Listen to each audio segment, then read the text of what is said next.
Hello, मैं are के Saxena excellence mastermind coaching Rewa के एजुकेशनल यूट्यूब चैनल में आप सभी लोगों का बहुत बहुत स्वागत और अभिनंदन करता हूं। आज का मेरा वीडियो ये जीएस को लेकर के है और इसमें आज मैं एक बहुत ही महत्वपूर्ण वंश मराठा वंश या जिसको अपन मराठा साम्राज्य भी बोल सकते हैं उसके बारे में उन सभी बातों की चर्चा करने जा रहा हूं जो एग्जाम की दृष्टि से इम्पोर्टेंट हैं। तो मराठा वंश ये आपका 1674 से 1818 तक के बीच भारत का एक प्रमुख वंश रहा और शिवाजी से लेकर के बाजीराव द्वितीय तक छत्रपति और मराठा लोगों ने इसके बीच में जो है वो शासन किया। और जैसा मैं बता दूं, बहुत से छात्र कंफ्यूज रहते हैं।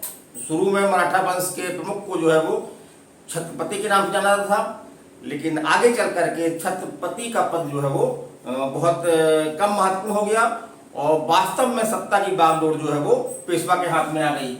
और इस वंश का विस्तार तो सर्वाधिक विस्तार आपके शिवाजी काल में हुआ, लेकिन बीच में कुछ ऐसे पेशवा आए जिन्होंने इस वंश का विस्तार किया और ज्यादातर महाराष्ट्र और उसके सीमावर्ती जिलों में इस वंश का जो है वो शासन रहा। तो चलिए हम चलते हैं, पहला लेते हैं शिवाजी। तो छत्रपति शिवाजी को मराठा वंश का जो है वो संस्थापक माना जाता है और एग्जाम में शिवाजी से आपके बहुत सारे क्वेश्चन बनते हैं, तो वो सभी फैक्टों को मैं आज बताना चाह रहा हूँ। तो पहला तो आपको ये याद रखना है कि मराठा वंश के संस्थापक कौन थे, आपके छत्रपति शिवाजी थे। और शिवाजी का जन्म, तो शिवाजी का जन्म जो है वो 6 अप्रैल 1627 को शिवनेर दुर्ग में हुआ था। तो याद रखिएगा कब हुआ था और कहाँ हुआ था। और इनके माता और पिता का नाम, तो इनके पिता का नाम था शाहजी और माता का नाम था जीजाबाई।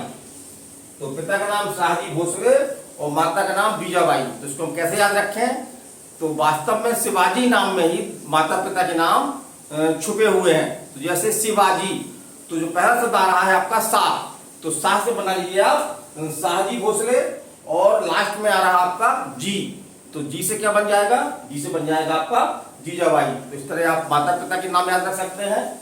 और एक क्वेश्चन आपके एग्जाम में यही पूछता है कि शिवाजी के जीवन पर सर्वाधिक प्रभाव जो है वो किसका था या सर्वाधिक प्रभाव किसका पड़ा। तो शिवाजी की माँ आपकी है जीजाबाई, शिवाजी की माँ जीजाबाई। क्योंकि असल में हुआ क्या था, शिवाजी का जब जन्म हुआ उसके कुछ समय बाद ही जो है वो उनके पिताजी शाहजी भोसले जो है वो दूसरी रानी के पास चले गए और परित्यक्ता के रूप में शिवाजी की माँ जीजाबाई ने जो है वो जीवन यापन किया और कुछ हद तक जो है वो शाहजी का जो आपके शिवाजी का पालन पोषण किया। जबकि शिवाजी के राज्याभिषेक के कुछ समय बाद ही जो है वो इनकी जो है वो मृत्यु हो गई। और एक क्वेश्चन आपको ये पूछता है कि शिवाजी के आध्यात्मिक गुरु कौन थे। शिवाजी के आध्यात्मिक गुरु आपके कौन थे, रामदास। कौन थे आपके, रामदास। तो क्या रखिएगा, शिवाजी के आध्यात्मिक गुरु रामदास।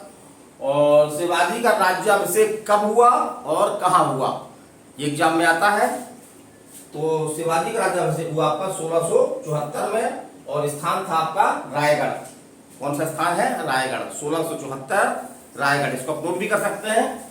और शिवाजी का प्रथम सैन्य अभियान, ये एग्जाम में क्वेश्चन पूछा गया है, व्यापक में क्वेश्चन आया है। तो प्रथम सैन्य अभियान जो है वो बीजापुर के विरुद्ध था, जहाँ पे सिंहगढ़ का जो किला फेमस किला है उस पर जो शिवाजी ने अपना अधिकार कर लिया था। आगे हम चलते हैं। तो शिवाजी की राजधानी क्या थी, ये क्वेश्चन आया एग्जाम में। तो शिवाजी की राजधानी थी आपकी रायगढ़। क्या थी दोस्तों, रायगढ़। आगे चलते हैं। आपका ये घटनाओं से क्वेश्चन आए हैं, जैसे कि बीजापुर के सुल्तान जो है वो शिवाजी की बढ़ती ताकत से भय खा करके जो है वो उसने शिवाजी के ऊपर जो है वो हमला करवाया। तो बीजापुर के सुल्तान अफजल खान ने जो है वो शिवाजी की हत्या करने का प्लान बनाया। ऐसा इतिहासकार लिखते हैं कि काफी बलिष्ठ था आपका ये अफजल खां। और अगर ये किसी को बाह में पकड़ करके भींच दे तो उसकी मृत्यु हो सकती थी। तो इसने एक प्रकार से चाल चली और शिवाजी को जो है वो बोला कि हम आपसे जो है वो दोस्ती करना चाहते हैं, और उनको जो है वो बाहें फैला करके अपने सीने में समेटने के लिए हाथ आगे बढ़ाए। लेकिन शिवाजी जो है वो इनकी चाल समझते थे। तो शिवाजी ने क्या किया, हाथ में जो है एक अस्त्र होता है आपका, वो है बखनखा। बखनखा ये आपके जो है वो उंगलियों में पहना जाता है। इसमें उल्टे शेर के पंजे जैसे जो है वो नाखून जैसे जो है वो निकले होते हैं।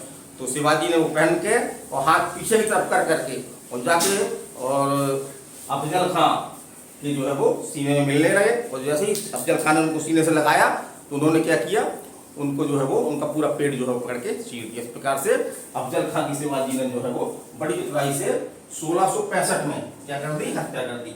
इसी प्रकार दक्षिण के मुगल सूबेदार शाइस्ता खां ने भी जो है शिवाजी पर आक्रमण किया, लेकिन शिवाजी ने बड़ी ही वीरता का परिचय देते हुए जो है वो अफजल खां पर हमला किया। और अफजल खां इसका ये अफजल खां बोला सॉरी शाइस्ता खां की जो है हाथ की उंगलियां काट दी। अंततः शाइस्ता खां जो है डर के मारे भाग गया। आगे चलते हम। तो एक आपका ये पुरंदर की संधि एक कब हुई, किसके बीच में हुई, ये क्वेश्चन आपका जो है वो एग्जाम में आता है कि पुरंदर संधि कब हुई, किसके बीच हुई। तो पुरंदर की संधि जो है वो आपके किसके बीच में हुई, शिवाजी और महाराजा जय सिंह के बीच में। शिवाजी और महाराजा जय सिंह के बीच में हुई। और कब हुई आपकी ये, तो इसको याद रखिएगा 1665 में हुई। और इस संधि के तहत जो है वो शिवाजी ने औरंगजेब की कुछ शर्तों को स्वीकार किया और कुछ जीते हुए किले जो है वो मुगलों को वापस किए। और इसी संधि के तहत जब शिवाजी जो है औरंगजेब के दरबार में पहुंचे तो औरंगजेब द्वारा जब शिवाजी का अपमान किया गया तो शिवाजी जो है वो औरंगजेब का उन्होंने कस के विरोध किया। और इस विरोध परिणाम स्वरूप औरंगजेब ने जो है उनको कैद कर लिया। और कैद करके कहाँ रखा उनको, जयपुर भवन। ये आपके आगरा में है, अभी भी है ये। तो आगरा के जयपुर भवन में कैद कर लिया। लेकिन इतिहासकार कहते हैं कि फलों की टोकरी में जो है वो छुप करके शिवाजी वहां से जो है वो फरार हो गए। और शिवाजी की युद्ध पद्धति कौन सी थी, तो उनकी जो प्रसिद्ध युद्ध पद्धति थी वो थी छापामार शैली। छापामार शैली में अक्सर में होता क्या है कि अचानक जो है वो हमला किया जाता है, जब तक कि दुश्मन संभलने का मौका पा पाए तब तक हमला करके और क्षति पहुंचा करके जो है वो भाग लिया जाता है। तो यही आपकी जो है वो छापामार पद्धति है। इसको आपके शिवाजी ने बड़ी कुशलता से जो है इसका प्रयोग किया। आगे हम चलते हैं।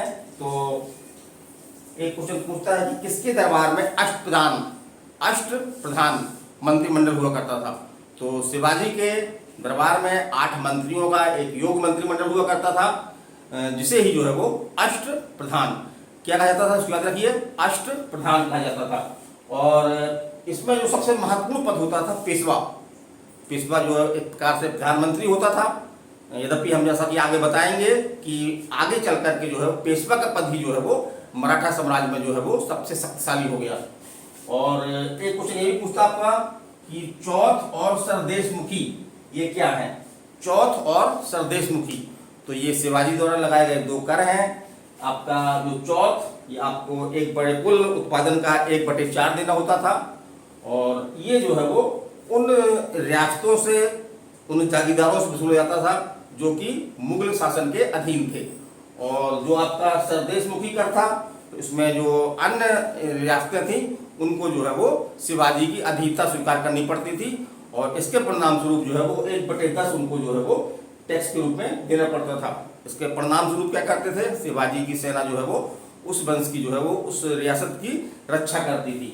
और कहते हैं कि अच्छे लोग, बहादुर लोग का जीवन बहुत बड़ा नहीं होता है, छोटा सा जीवन होता है, लेकिन उस जीवन में ही वो ऐसा काम कर जाते हैं कि वो आजीवन अमर हो जाते हैं। तो यही स्थिति आपके शिवाजी की थी।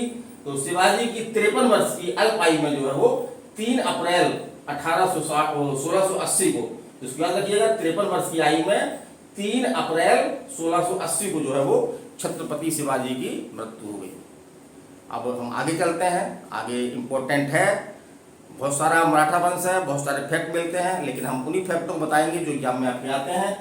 तो शिवाजी के बाद जो है वो जो शिवाजी के जो है वो पुत्र थे, उन्होंने उत्तराधिकार बने और उन्होंने सत्ता संभाली। और लेकिन इतिहासकार लिखते हैं कि ये जो है वो योग्य नहीं थे, तो अयोग्य साबित हुए और मुगलों द्वारा जो है वो इनको गिरफ्तार करके इनकी हत्या कर दी गई और इनका शरीर को जो है वो भूसा भर करके बीच चौराहे में जो है वो टांगा गया। तो भारतीय इतिहास में इस बब्बर घटना को जो है वो बहुत याद किया जाता है और एक बब्बर कांड के रूप में जो है वो ये घटना थी। तो एग्जाम क्वेश्चन पूछा गया है कि किसके साथ ऐसी घटना हुई थी, तो शिवाजी के पुत्र जो है वो संभाजी के साथ में मुगलों द्वारा जो है वो इस तरह की क्रूरता का व्यवहार किया गया था। आगे हम चलते हैं, तो आगे आपका है राजा राम। अगले आपके छत्रपति कौन हुए? राजा राम हुए। ये शिवाजी के जो है वो दूसरे पुत्र थे, लेकिन इनका जो है बहुत दिन शासन नहीं कर पाई है और युद्ध में जो है वो इनकी मृत्यु हो गई। उसके बाद जो है वो शिवाजी द्वितीय जो राजा राम थे, उनके 4 वर्षीय पुत्र को शासक बना करके उनकी मां जो है वो ताराबाई ने जो है वो शासन किया और काफी सीमा तक जो है मुगल सत्ता का वो आपका शिवाजी सत्ता का या मराठा शासन का जो है वो विस्तार किया। उसके बाद हुआ क्या कि 1707 में औरंगजेब की जो है वो मृत्यु हो गई और औरंगजेब के कैद में जो साहू जी थे, औरंगजेब के कैद में जो संभाजी के पुत्र जो है वो साहू जी औरंगजेब की कैद में थे, लेकिन औरंगजेब की मृत्यु हो गई तो वो वहां से भाग करके जो है वो यहाँ पे आ गए और एक युद्ध हुआ। वो युद्ध हुआ आपका ताराबाई और साहू के बीच में। तो उस युद्ध का नाम आप याद रखिएगा, एग्जाम में पूछा गया है। वही युद्ध आपका खेड़ा का युद्ध। तो खेड़ा का युद्ध में जो है वो आपका साहू ने जो है वो ताराबाई को जो है वो पराजित किया और खुद जो है वो शासक बन गए। फिर साहू के बाद आपके अगले शासक थे आपके, ये पेशवा थे आपके बाजीराव प्रथम। ये आपके बाजीराव प्रथम कौन थे? आपके ये पेशवा थे। तो पेशवा बाजीराव जो प्रथम थे ये काफी विस्तारवादी थे। इन्होंने मराठा साम्राज्य का जो है वो विस्तार करने का काफी प्रयास किया और इतिहास में एक मस्तानी नामक वेश्या काफी चर्चा में है। तो ऐसा इतिहासकार लिखते हैं कि बाजीराव प्रथम का जो है वो मस्तानी नाम की एक वेश्या से जो है वो काफी प्रेम संबंध था और ये काफी चर्चा में भी था। उसके बाद आगे चलते हैं। उसके बाद अगले पेशवा हुए आपके बालाजी बाजीराव। तो इससे क्वेश्चन एक आपके एग्जाम में आया है। एक तो एग्जाम में ये क्वेश्चन पूछता है कि नाना साहब, इतिहास सुना हो आपने, नाना साहब के नाम से जो है वो कौन चर्चित थे? तो आपके बालाजी बाजीराव कौन चर्चित थे? नाना जी के नाम से बालाजी बाजीराव। और पानीपत का तृतीय युद्ध, पानीपत का तृतीय युद्ध जो 1861 में हुआ, वो आपके जो है वो इन्हीं के शासनकाल में हुआ, इन्हीं के समय हुआ। और इस युद्ध में जो है वो मराठा बुरी तरह से पराजित हुए और इतिहासकार लिखते हैं कि इस युद्ध के बाद लगभग मराठा साम्राज्य का जो है वो पतन सा हो गया। और आगे चलते हैं। तो इसके बाद कई पेशवा हुए, तो उनमें कोई ऐसी खास बताने लायक बात नहीं है, लेकिन हम क्रम बता दे रहे हैं आपको। उसके बाद आपके माधव नारायण प्रथम, उसके बाद आपके नारायण राव, फिर उसके बाद आपके माधव नारायण द्वितीय और फिर आपके हुए बाजीराव द्वितीय। तो बाजीराव द्वितीय जो है वो अंतिम पेशवा थे और इन्होंने क्या किया कि इन्होंने जो है वो अंग्रेजों की जो नीति थी, सहायक संधि थी, उसको स्वीकार कर लिया और अंग्रेजों के जो है वो पेंशन भोगी बन गए। और इस प्रकार से 1818 तक जो है वो मराठा साम्राज्य का जो है वो अंत हो गया। तो मेरा एक छोटा सा वीडियो था ये मराठा वंश। मैंने लगभग सभी फैक्टों को इसमें कवर किया है। वैसे काफ़ी जटिल लगता है पढ़ने में, ये मुझे भी काफ़ी जटिल लगता है, लेकिन अगर हम एग्जाम की दृष्टि से देखें, एक कहानी के रूप में हम इसको जो है वो दिमाग में रख सकते हैं। बस थोड़े बहुत हमको जो फैक्ट हैं वो हमको दिमाग में रखने होंगे, तो हम पूरा एक मराठा वंश की जो एक कहानी बना सकते हैं। और इसका हमको फायदा ये होगा कि मराठा वंश से कोई भी क्वेश्चन हमारे अगर आता है एग्जाम में, एग्जाम आपके ये है PSC, SI, SSC, bank, railway, police, army, Vyapam, यहाँ तक कि सिविल जज में जीके आ रहा है और एडीपी एग्जाम में भी जो आपका जीके आने लगा है। तो इन सभी के लिए ये आपका मराठा वंश बहुत इंपॉर्टेंट है। तो सभी लोग देखें इसको, और जो मेरे नए लोग देख रहे हैं इस चैनल को, तो मैं उनसे अपेक्षा करता हूँ कि अगर इस तरह की आप वीडियो प्राप्त करना चाहते हैं तो चैनल को जो है वो शेयर तो करें ही, सब्सक्राइब भी करें, और हाँ, जो घंटी दिखती है आपको, उस घंटी को जो है वो ऑन कर लें और आल में कर लें, ताकि आपको जैसे ही मैं वीडियो अपलोड करूँगा आपको वीडियो मिल जाए। तो गर्मी बहुत है, पसीना बहुत आ रहा है, क्योंकि पंखे वगैरह बंद करके बनाना पड़ता है, तो आप अधिक से अधिक इसका लाभ लें। मैं RK सक्सेना अगले वीडियो तक आपसे विदाई लेता हूँ। नमस्कार, धन्यवाद, थैंक यू।